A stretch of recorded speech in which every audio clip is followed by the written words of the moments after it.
Hopefully by now you've had an opportunity to look ahead and review some of the tools that we're going to offer in this section for you to consider using at this point to refine your efforts to identify those areas that you and your practice team will see as the best places that you can work toward creating substantial improvements in care. We know there are a lot of areas to look for.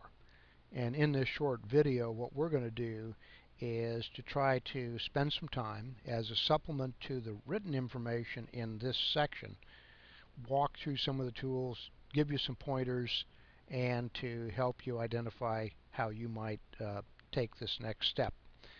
The main thing that we really want to emphasize as you think about this part of the curriculum is that with this two-step model, this stage of quality improvement is probably the most important. And it's important because what you do now in finding the right targets and the right measures and the right opportunities to create change will have a significant impact on your potential success as you look forward. So what we want to tell you is take your time, work through each step in the foundation for success. You will create a good list of indicators that you can use in the plan, do, check, act cycles in the next part of the model, and you will see some great successes. Later on in this module, we're actually going to give you an example using waiting times in the clinic. And why did we pick that? Well, if you think about it, from the time a patient checks in until the time he or she sees the patient, there are a lot of opportunities there for things to go wrong. And as a result, delays, mistakes, etc., can create problems in the care process that lowers the overall quality, and that will show up in your customer satisfaction or patient satisfaction surveys.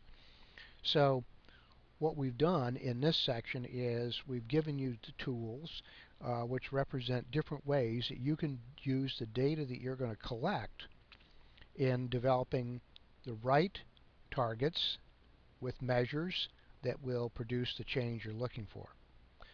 First, customer or patient surveys. Why is that important? Well, if you think about the whole clinical care process, what is it all about? It's about what do we do to our patients?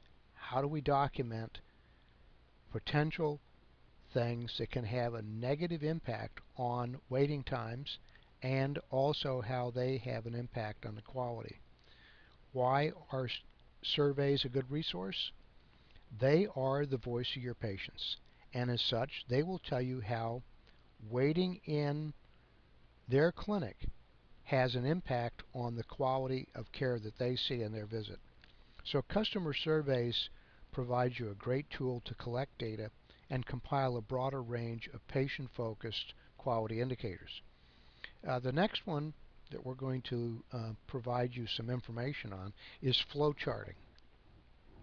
Flowcharting is basically the process of drawing a picture of what happens to the patient as he or she moves through the process. You know, they're going in one step here, off here perhaps, delays, come back over here, and by the time that they finally see the physician, they may be in the clinic for a long period of time. So what flowcharting does is it provides you a good outline, a picture if you will, and it will give you a clear sense of where there are some potential obstacles. Quite often in the quality improvement process, it is important to understand what factors of the many areas you could study are having the greatest impact. In other words, not all of them are going to have the same. And the tool that we use in that regard is called the Pareto diagram. Pareto, you may recall, was an Italian economist, and he said that basically what happens is in society, if you sort of look at things. Um, the vast majority, that is 80% in his case, of wealth is distributed in 20% of the population. If you take that same concept and put it into a clinical setting, it says probably 20% of the factors in your clinic are having the biggest impact on the quality of care. So if we can identify those, then we don't waste a lot of time looking at other things. Now, let's take a look at another approach to potential target areas. We will begin with the assumption that we really don't know what problems we have in our practice, and we need a good way to develop a potential list of study points. We suggest you use a wide open brainstorming session with your team. We've described it in this section. Take a good look at it. There's a reference that'll send you out on the internet on how to do it in a stepwise process. Why is brainstorming important? Well, first, with brainstorming, you acknowledge and reinforce that your team probably knows more about why there are delays in your clinical process, but unfortunately have never had an opportunity to suggest them. So brainstorming is a way of unlocking, or another way of putting it is unleashing the creative forces to identify what's going on in your clinic that will help you uncover areas that you and your staff may not have previously considered. It's also a great way to create build-in to the buy-in, pardon me, into the quality improvement process. It can be a very strong motivating force for your team. Next, we suggest that you take a look at using the following notion. If you think about your clinic, there are things that are done quite a bit. Those are those high volume areas. Some are high risk, meaning that by their very nature, there are inherent risks to the patient's care that if we don't do them well, they're going to undermine the value of the quality of the care. And the last area is what we'll call problem prone. And what we mean by that is experience just says, regardless of how many times we do these things, there is the potential for problems associated with this particular procedure.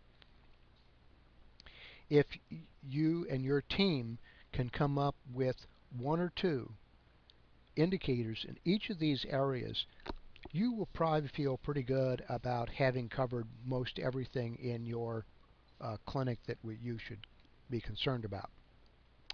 In this QI curriculum, we also want to emphasize the importance of recognizing the interdependency between clinical practice and management process. These are things that happen in both areas that inadvertently will affect the other. So what happens in the clinical setting may also have an impact on the management side of the process and vice versa. When we start thinking about how those things can occur, we better understand that interaction, and that will produce an opportunity to find some great quality indicators that you can use to evaluate your care.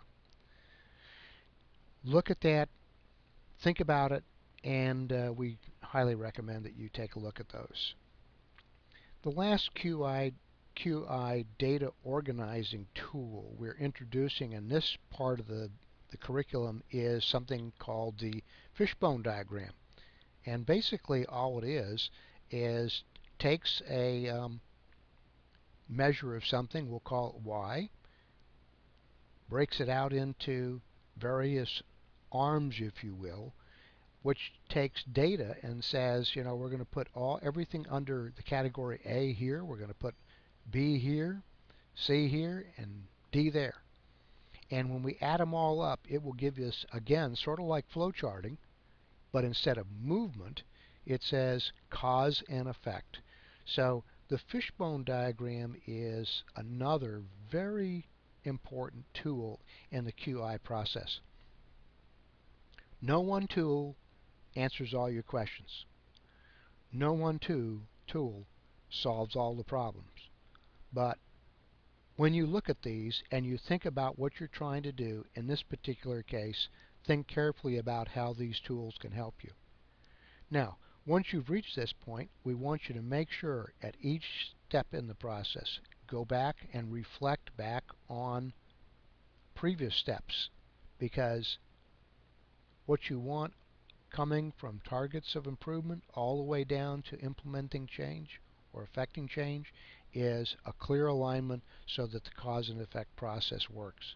As you complete each step, ask yourself, have we done the best in finding those indicators that will best improve the quality of care? If the answer is yes, you're ready to continue on the journey forward. The work in your team will do now in this part of the process will have dividends not only in the short term, but years to come. And your patients will like it too. Best wishes, and we'll get back to you in the next part of the curriculum.